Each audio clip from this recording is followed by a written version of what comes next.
Hi, I'm Walker&Williams and I've got a Hedera Hashgraph update for you. Now there are so many announcements coming out that you can probably tell from the board behind me that it's quite busy. And that's just the sheer volume and size of the notifications and announcements that are coming out in the Hedera Hashgraph ecosystem. They are coming thick and fast and it's getting bigger quicker, which is fantastic to read and learn about. So let's jump straight into it.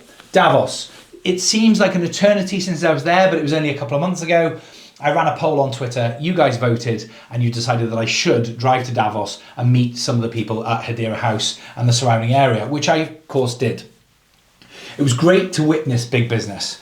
So what was really, really cool was to be stood in Hedera House and witness some of the largest companies in the world have their representatives walk into Hedera House and say, we are from XYZ company, you know, we do this, we sell 3 billion items of clothing a year, and we want to know more about your technology. How can you help us? What can Hedera do for us? And then to see one of the representatives from Swirlds Labs, from Hedera, and most importantly from the governing council members say, this is who we are, this is what we do, and this is how we can do it for your business.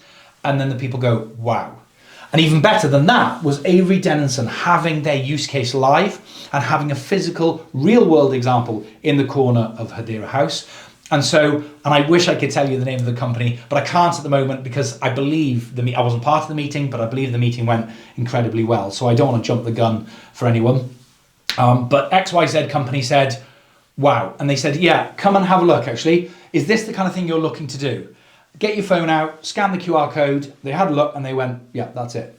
How do we get this for us? And they said, okay, have you got a place to talk? Yes, come into the room. And just to see this crowd of chief executives from some massive businesses over and over again, see their faces light up, the light bulb go on, go into a back room, and then come out an hour later, all smiling, shaking hands, we'll be in touch soon. It was so fantastic. And it's what I've been talking about since day one of Hedera Hashgraph, to see it viscerally in real life and see these massive companies discovering this technology for the first time and seeing their response was so encouraging. Honestly, I can't overstate how important it was for Hedera to be there and how wonderful it was to witness some of the world's largest companies seeing what I see with this technology and real life use cases too. Docs Tribute, a London-based startup, has come out with dSign. So London-based startup have launched dSign, a digital signature product to compete with DocuSign, who owns 75% of the digital signature market. So I don't know if you've ever used one of these products, but they're absolutely fantastic. So gone are the days where you used to have to go down, physically go to the place where you wanted to sign the contract, sign another copy, everybody gets a copy and then leave. It was a pain, it was slow. Everyone had to try and meet up at the same time, at the same place, nightmare. Then it was, okay, we'll email it to you, you print it out, you sign it, you get a witness, you scan it, you send it back. Massive improvement, but still not ideal. And what DocuSign and Adobe are offering, is they send you an email, you click a link, it takes you up to the document, and then when you use it for the first time, you've got to do your signature manually on your iPhone or your Android or your computer, whatever it might be, and then it remembers your signature forever. So the next time you get a document, you literally just click the button, yes, I have read it, I understand. Would you like to sign it? Yes, you click a button and it puts your signature on it and you're done. You don't even have to email it back, you just click done. It notifies everybody else that needs to be notified, and if somebody else needs to sign it, then it sends it to them, and so on and so forth. And at the very end, it sends everyone a copy. It is fantastic. It was a 24, just drop the mic. I keep dropping the mic. So how big is the market? Well, DocuSign, who owns 75% of the digital signature market, turned over $2.43 billion in 2021, which was a 24.52% increase on 2020, which was a 45% increase on 2019. So it's a massive market and it's growing at a rate of knots. $2.43 billion turnover in 1 year, which was a 24% increase, which was a 45% increase on the year before. And dSign are looking to take a share of that market. Now, I don't know what software DocuSign use to make their signatures immutable, but I know that unless they're using Hedera Hashgraph, it won't be as good. It won't be asynchronous Byzantine fault tolerant, which means you don't have true immutability. When you sign the document with dSign, you can be sure that that person signed it at that time and it cannot be doctored or altered forever. So I think it's a fantastic use case. And what a fantastic transaction per second potential it's got with all those people signing all those contracts all the time. As you can see, notifications and announcements have been coming in thick and fast. So I've had to sneak a couple of them in different gaps in the board. So I originally wrote this out and then I've had to put these in. So the next one, Google heating up. It's a very small point, but I think an important one. I don't know about you guys, but I've always been a little bit disappointed about the inaction from Google as a governing council member on Hedera. That's not to say that they're not doing something or planning to do something on Hedera, because we don't know. I don't know, they don't know, and presumably you don't know what they're going to do next. And maybe they are building something and we just don't know about it. But they weren't very active outwardly facing, and so they've never talked about Hedera Hashgraph and so on. But I've started to see little changes at Google. That means this, to me at least, they're sitting up and they're starting to pay attention. I was reading some of the notes from the board minutes from the last Governing Council members meeting that has just gone. And in that meeting, somebody thanks Google. They say, thanks Google for offering Google Cloud HQ as the next in real life location for the next Governing Council member meeting. So the next Governing Council member meeting is on May the 19th to the 21st, and it's going to be held at Google Cloud HQ in California. So I think that's a massive nod to Google's intent, because if they're saying, let's have the next show at our place, then you clearly are invested emotionally at least, and financially in, because these are going to have to put these people up, they're going to have to put on a spread presumably, and we're going to have all of the Governing Council members coming together at Google Cloud HQ, and who knows where that could lead to. So I think that's a small but important point, and it's another great tick in the box. Not centralized, which is just a personal thing. I really don't like that name. It's never great to have a negative in your name, and not is clearly a negative. Not centralized is working with Canvas, and Canvas on Twitter is at Canvas_DeFi. Which builds layer 2 infrastructure for digital finance on Hedera on a CBDC pilot project for the Reserve Bank of Australia, RBA. So the Reserve Bank of Australia on Twitter are at RBA Info. I will put all the links into everything I talk about, including sort of their website. I'll put all the links in the description below so you guys can check these out for yourself, and also links to their Twitter profiles. But the Reserve Bank of Australia has chosen 12 different players, 12 different companies, to pilot a 6-month CBDC, that's central bank digital currency. So that's like the digital dollar, the digital pound, in this case, the digital Australian dollar, to trial it, and then at the end of that, to see which performs the best. And I think it's absolutely amazing that Not Centralized, in partnership with Canvas, are building the concept that's going to run on Hedera Hashgraph and then be presented to the Australian Reserve Bank in order as a prototype for the Australian digital bank currency. I cannot overstate the transactions per second that we could imagine if this was to be a success, and I will be keeping my eye on this one, and I'll be keeping you guys updated as things move along. I love the fact that Hedera Hashgraph has now got to the point where Dell becoming a governing council member is a side point to all the points, and it's actually to do with timing. It came in a bit late, but yeah. I mean, if Dell were to announce that they were using a cryptographic platform, that cryptographic platform, you know, XRP, Ripple, we would never hear the end of it on Twitter, on YouTube. It'd be blowing up everywhere. It's got to the point now with Hedera Hashgraph that it's just, oh, by the way, Dell's a new governing council member, and then we all move on and get back to work. So established in 1984, which is the same year that I was established, revenues last year of $101 billion, 133,000 employees, and there's a fantastic interview between Zenobia Gottschalk, who I interviewed in Davos, of course, and Steve Todd, who's the representative for the governing council member for Dell on Hedera Hashgraph. And I highly recommend you go and have a look, because one thing that's become clear to me is that the tipping point has tipped with Hedera Hashgraph. In the beginning, they wanted governing council members, and they wanted the largest, you know, academic, industry leaders, all that sort of thing. And I don't blame them, and I'm glad they did. But I think it's also fair to say that with the utmost respect, they would have pretty much taken these massive names on almost any terms, in the sense that they wouldn't necessarily have to have had a use case. They wouldn't necessarily have to have had, a real interest in cryptography, but they agreed to be a board member, and that was good enough. But times have definitely changed, and being at Davos and seeing Hedera in action has definitely confirmed that. And that's important, because now Hedera Hashgraph is where all the big companies want to be, because it's where all their peers are. So if you want to sit on the board of directors with Google, IBM, Boeing, and all the other big names, then you're going to have to satisfy Hedera that you're actually going to be building something on the network, and Dell certainly do that. And Steve Todd talks very, very passionately about Hedera Hashgraph, and very enthusiastically about the future for Dell on Hedera Hashgraph. So wow, watch this space, because I don't think we're going to see governing council members coming on the board and then going quiet for years and years and years anymore. So that's going to be a big one to watch too. WePay has gone live on Hedera mainnet, 50,000. So WePay is a payment provider to the Caribbean and some African countries, and they allow small entrepreneurs, businesses to accept payments both on their websites, online, through an app, really super easy to use app, but also physically in store using just a QR code.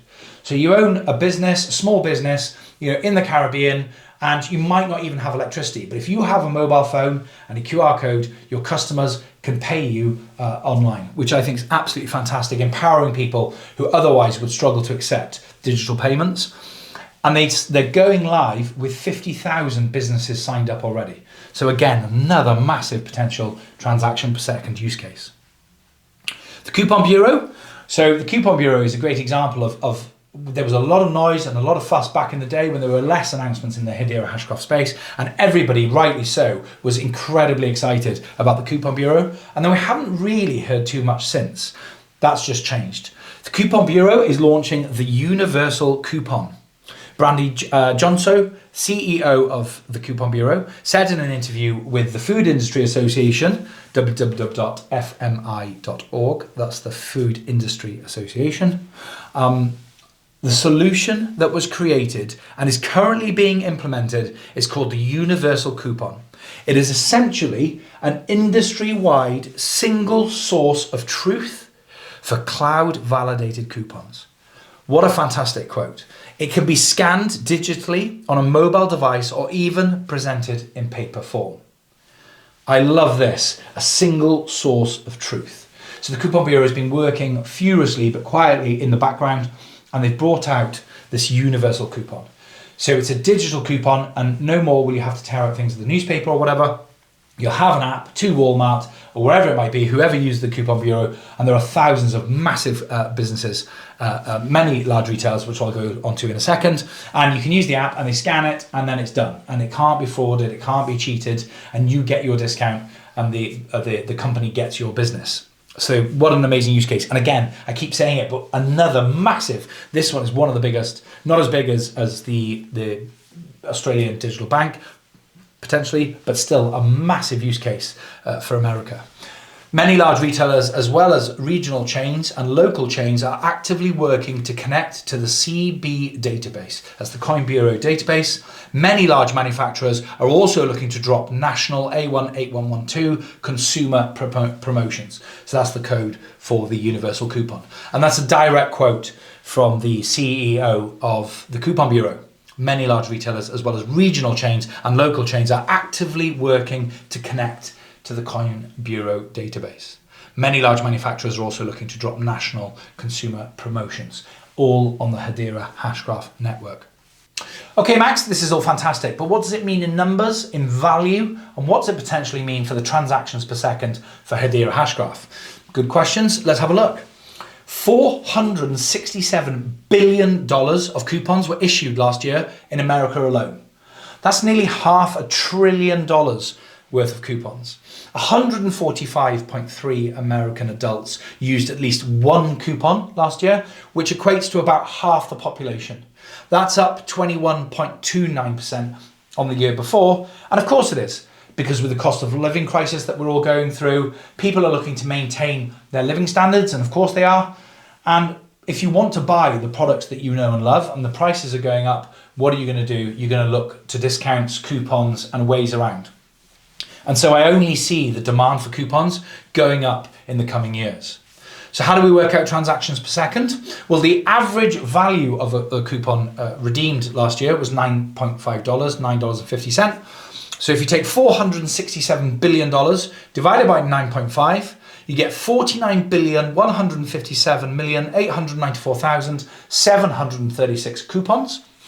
You divide that by how many seconds there are in a year, which is 31,536,000, and you get 1,558 transactions per second, every second for the year, or 31,536,000 transactions for the year.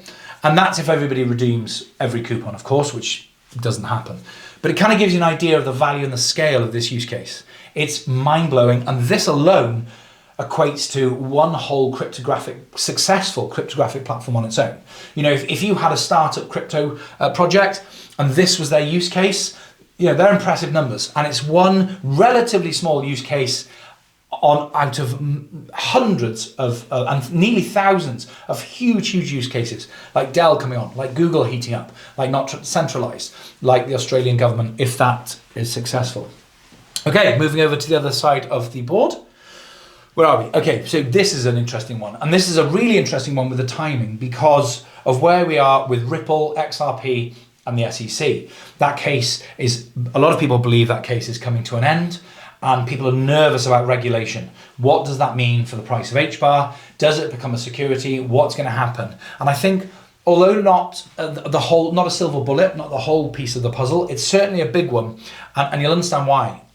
Dubai has partnered with DLA Piper to introduce digital asset regulation with the Virtual Asset Regulatory Authority, VARA. They are looking to create a coherent baseline of compliance rules for all operators in the virtual asset sector. Hedera GC member, DLA Piper, helped create the law with a team of lawyers from Dubai, London, Hong Kong, and Washington, DC. DLA Piper also used their digital asset creation engine, TOCO, to support the VARA. And how they do that is they provide a platform for creating new markets, info, and offer transparency all on Hedera. So Andrew Gatsworth, I interviewed again at Davos, and he is one of the team leaders at DLA Piper, a fantastic man. And DLA Piper, of course, are one of the largest legal firms in the world, and the Dubai government has turned to them for help and advice in setting up an infrastructure for order, an infrastructure for the rules, you know, a baseline, for a coherent baseline for compliance and rules in digital assets. Now, if DLA Piper have taken on this mammoth task and created a platform, a set of rules for everybody to adhere to, and they're a Hedera Hashgraph Governing Council member, who do you think they have structured that for to fit? They're going to look at the Hedera Hashgraph model and say that they never talk about price, they do this, they do that right, they do this right, they do that right. We should emulate what Hedera Hashgraph is trying to be and is, and apply that across an entire ecosystem, and rightly so. But where does that put Hedera Hashgraph? If they fit this new world of order, then who's going to be the default, the de facto go-to for anybody in the Dubai government? Who are DLA Piper going to be recommending? These are the rules that everybody should adhere to. This is the way the land lies. Oh, and by the way, you know, we can say, Andrew says in the interview, I don't own any HBAR, so I benefit nothing from anybody coming onto the network specifically or privately. He doesn't benefit from that. So I can be impartial, you know, or as impartial as I can be when I say, I believe Hedera Hashgraph is the platform for you. I think this is massive. And it also, it helps with other regulators around the world, because there's a lot of politics going on in the background and a lot of red tape. And if the American government treat a specific cryptocurrency that is advising, or the governing board is advising other governments elsewhere, it doesn't look great. So to keep up those relationships, they have to be very careful with how they tread. And the longer that projects like Ripple aren't doing as much as they could be because they're stuck in the mud having this legal battle, rightly or wrongly, having the legal battle with the SEC, Hedera and the governing council members of Hedera are going out and building real world products. So whilst working with the Dubai government to set the standards for the laws, they're also trialling with the Australian Reserve Bank. So, and we're going to get to Avery Dennison in a second, and also over to Brian Brooks, a new hire at the HBAR Foundation, which is a massive one, especially when it comes to the regulatory stuff in America. So this is a really, really good tick in the box for compliance. Avery Dennison application live as demonstrated by me in Davos. However, Uniqlo, a clothing chain store in Japan, is trialing the tech in the self-checkout. Take a look at this video by YouTuber Josie. Just have a look at this. So just push the start, skip membership, and then look. No need to scan, just put it here.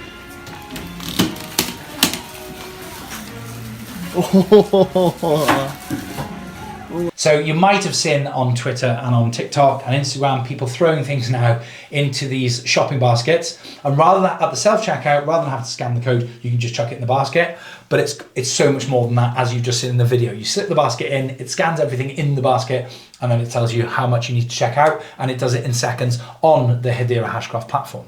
But it got me thinking, what other applications? Logistics, Amazon. Can you imagine if somebody at Amazon sees this video and thinks, hang on a sec. So if you can put things in a basket, put the basket in the self-checkout, and it knows exactly what you've got and what it costs. What if we were to put one of these into our supply tubes so that as products are flying down the tube, it knows exactly what's gone out, what's coming in. What if you had one of these scanners in the baskets that they transport all their goods in? It could tell you instantly what's in the basket. I need all these items. The lorry driver is saying, I need all these items for the deliveries today. Are they in the basket? Yes. Off we go. There is no more double handling, mishandling. And I know Amazon are massive on tech innovation in their distribution centers. So I would be amazed if they didn't want to look more at this particular application built on Hedera Hashgraph. I mean, the use cases for that are endless. They've got them in the tubes on the pipeline, then they connect to Avery Dennison's CO2 tracking, and it just grows and grows and grows and expands, and there's more and more add-ons, and it's just fantastic. Q&A, something new I thought I'd try. I asked people on Twitter before making this video, is there anything you want me to specifically cover? Have you got any questions you'd like me to answer, and etc. And people came back and said, yeah, there was a few things they wanted me to cover. At BaxHBAR on Twitter asked me if I would cover Brian Brooks, and I think that's a fantastic idea.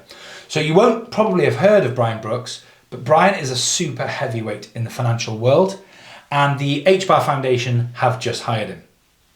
Brian was the comptroller for Currency, and Currency is a little known but incredibly powerful independent bureau in the United States Department. They charter, govern, and supervise all national banks in America. I mean, that's mind-blowing. Brian was the administrator of the federal banking system and the chief executive of over 3,500 federal employees. Brian led the American government's efforts to provide development of blockchain-based payment networks and granted the first ever bank charter to a cryptographic-based company. So he is a thought leader. He is a super connected guy, powerful, American government, compliance, and he's now joined the HBAR Foundation. So we've got the Australian government trialling a CBDC with inadvertently with Hedera Hashgraph. We've got the Coupon Bureau preventing fraud with half Americans using coupons. We've got the Dubai government on the phone to DLA Piper asking them to create a regulatory framework for people to adhere to. And we've now got the ex-comptroller of the people who govern all of the national banks in America on the HBAR Foundation. So I am becoming less and less nervous and more confident, regardless of the outcome of the Ripple SEC case, because Hedera has grown so big, so quick in so many different ways, and done it the right way too, that I honestly believe that if you're an investor in HBAR, you're an investor in the Hedera Hashgraph ecosystem, you're building a business like me on Hedera Hashgraph, I genuinely think we have nothing to worry about, and the future looks incredibly bright. So King Crypto 1337 at SmartDapps at HFDKRR all asked about HBAR's circulating supply. Now, I was going to make a video about this for you guys, which is obviously why I've written your names on the board. However, the video is getting on a bit, and that warrants a video in its own right. So because of you guys and SmartDapps, I'm going to be making another video exclusively about HBAR circulating supply, and that's going to be coming out soon. I'm actually going to record it today after this video, and then I'll bring it out soon. So that'll be an exclusive video, exclusive to that topic for you guys. At DK332021, at DJKANTOR, at Artons Curie, QCURI, at Paulie221, at HBAR They all asked me about HBAR's price. Now, HBAR's price has been all over the shop recently, as all these crazy different announcements coming out with the banks failing in Silicon Valley, with Bitcoin dropping. You know, there are some huge influencers in America on American TV, CNBC, saying everyone should be selling their Bitcoin, which is hurting the price of Bitcoin, of course. And I actually think that HBAR has done incredibly well given where it is, given where the whole ecosystem is at the moment. And I made a video about the price of HBAR and why something like ETH is so expensive and why HBAR is so relatively cheap or good value for money. And effectively, it's just, we're still, unfortunately, in a place where a couple of things are happening that mean that the price of HBAR doesn't reflect the value of HBAR, in my mind and my opinion, at least. And the first thing is that Bitcoin is still such a big planet that its gravity sucks all other planets in with it. So when the price of Bitcoin goes down, the planet drops, it brings all other planets with it, regardless of what those planets are doing and how successful the people living and building on those planets are, it brings it down with them. And when the price of Bitcoin goes up, then it drags all those projects up. Even if the project hasn't done anything of recent or isn't doing anything, the price still rises with the price of Bitcoin because of the money coming into the ecosystem, the industry, if you like. And so that is still true today. So we could have an announcement like Apple, almost as big as like Apple or Tesla or someone becoming a governing council member, and the price would rally, but not as much it would have done if Bitcoin is crashing. And we saw that with the announcement of the NHS tracking COVID vaccines, temperature of COVID vaccines in transit in real time. At that point in time, Bitcoin's price was falling, and all of the cryptocurrency prices were falling except HBAR spiked. And the reason it did that was off the back of that announcement. Had Bitcoin been rising at the same time, then you can bet that would have been double, triple. I still think that HBAR under $5 is hugely undervalued. And the price and the value, in my mind, just keep going up as more and more use cases are announced and more use cases go live. And something will happen. There will be one announcement that captures the imagination of everybody in the crypto space, and people will no longer be able to deny the technology. Even the most staunch Bitcoin maxis will have to acknowledge that Hedera has a future. And when that happens, the price could rocket overnight. You could wake up one day and HBAR is $1.32. Then it's $1.80. Because when that run happens, people will start piling in, which compounds the price, which the price goes up, more people come in, and so on and so forth. And when that bull run, which is what they call it in the market, a bull run, when that bull run happens, I think the longer that the value of HBAR is suppressed by the bigger planets, etc., I think the higher it's going to rocket. It's like a melting pot, and it's just a pressure cooker, and the pressure is building and building and building, but the price isn't moving. And eventually the lid will pop off and it'll just go bananas.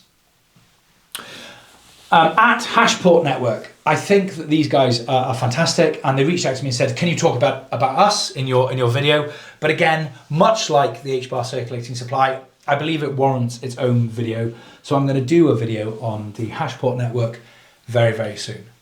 I hope you found this video informative. I hope you enjoyed learning about all that's going on in the Hedera Hashgraph space. There are many more announcements coming out shortly, and when I can talk about them, I definitely will. As always, Thanks ever so much for watching, and I'll see you soon.